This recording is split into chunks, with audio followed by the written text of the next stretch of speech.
Hi friends, welcome to SS Creatives. ఈరోజు tomato and కొత్తిమీర చట్నీ ఎలా తయారు చేసుకోవాలో చూద్దామండి. So let's see the procedure. First ఒక గిన్నె వేడి చేసుకోవాలని అందులో ఆయిల్ వేసి, ఆయిల్ హీట్ అయ్యాక పచ్చిమిర్చి వేసి ఫ్రై చేస్తున్నాను. సో నేను ఇక్కడ వచ్చేసి 1/2 kgకి ఎక్కువ టమాటోస్ తీసుకున్నానండి. దానికి ఒక 10 పచ్చిమిర్చి అట్లా తీసుకున్నాను.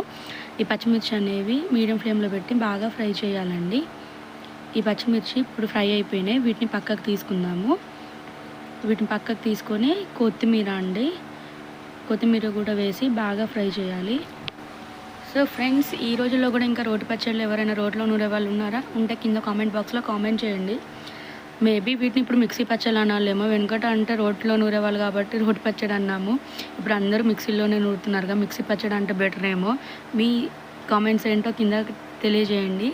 సో ఇప్పుడు కొత్తిమీర కూడా ఫ్రై అవుతుంది కదా అండి. ఈ కొత్తిమీర అనేది ఫ్రై అవ్వడానికి కొద్దిగా టైం టేకన్ ప్రాసెస్ అండి. సో ఇట్లా ఫ్రై అయ్యాక దీన్ని కూడా పక్కకు తీసుకుందాము.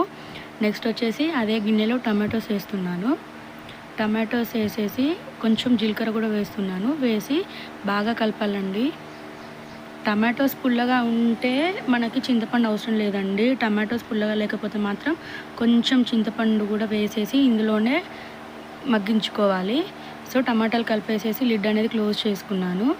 ఒక 2-3 మినిట్స్కి ఒకసారి అట్లా కలిపెడుతూ ఉండాలి. టమాటోస్ గట్టిగా ఉంటే మాత్రం కొంచెం వాటర్ అనేవి కావాలండి. సో నేను కొంచెం వాటర్ వేసేసి మళ్ళీ మూత పెట్టి టమాటోస్ని మగ్గించుకుంటున్నాను. టమాటోస్ అనేవి ఇట్లా మెత్తగా అయ్యేంత వరకు మగ్గించాలి.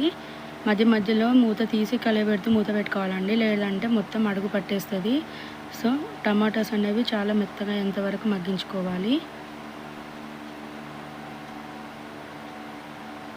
ఇందులో వాటర్ కన్సిస్టెన్సీ అనేది లేకుండా రావాలండి.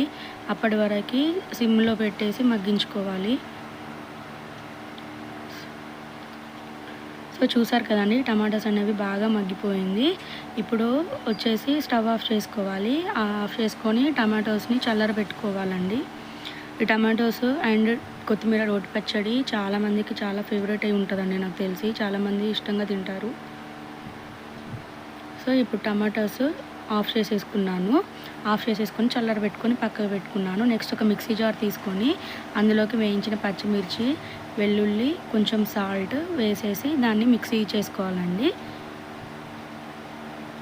సో ఇది కొంచెం మెదిగినాక అందులోనే టమాటోస్ వేయాలి. టమాటోస్ కూడా వేసి కొంచెం సాల్ట్ వేయాలి. నెక్స్ట్ టమాటోస్ గ్రైండ్ అయ్యాక కొత్తిమీర కూడా వేసి ఫ్రై చేసుకున్నానండి. సో ఇదేంటంటే కొంచెం బరకగా పట్టుకోవాలండి. మరీ పేస్ట్లా అయితే పచ్చడి టేస్ట్ బాగోదు. సో కొంచెం బరకగా పట్టుకొని ఇలా గిన్నెలోకి తీసుకుంటే మన టమాటో కొత్తిమీర పచ్చడి అనేది రెడీ అయిపోయింది. సో ఫ్రెండ్స్, మీకు ఎంతమందికి టమాటో పచ్చడి ఇష్టమో కామెంట్ చేయండి. అండ్ అట్లాగే మన ఎస్ఎస్ క్రియేటివ్స్ని కూడా సబ్స్క్రైబ్ చేసుకోండి. Please don't forget to subscribe. వేడి అన్నంలో కొంచెం నెయ్యి వేసుకొని పచ్చడి పెట్టుకొని తింటే టేస్ట్ మాత్రం సూపర్ అండి.